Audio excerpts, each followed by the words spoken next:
காஞ்சிபுரம் மாவட்டம் சிங்காடிவாக்கம் அப்படிங்கிற ஊரில் குளத்துக்குள்ளே இந்த சுவாமி வழிபாடு இல்லாமல் இருக்கார். மழைக்காலங்களில் இந்த குளம் நிறையும் பொழுது முழுவதுமாக இந்த லிங்க திருமேனி தண்ணீருக்குள்ளே மறைஞ்சு போயிடும்.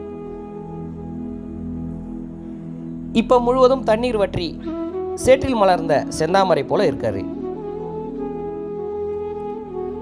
இறைவனோட திருவருளோட கூடிய விரைவில் இந்த லிங்கமூர்த்தமும் வழிபாட்டுக்கு கொண்டு வரப்படும். திருமாலீஸ்வரர் அப்படிங்கிற கோயிலோடைய குளத்துக்குள்ளே தான் இந்த லிங்கமூர்த்தம் இருக்குது. இந்த ஒரு லிங்கமூர்த்தம் மட்டும் இல்லை, இந்த குளத்துக்குள்ளேயே மொத்தம் 7 லிங்கமூர்த்தம் இருக்கிறதா சொல்லப்படுது. இப்போ நம்ம வெளியே கண்ணுக்கு தெரியறது 2 தான்.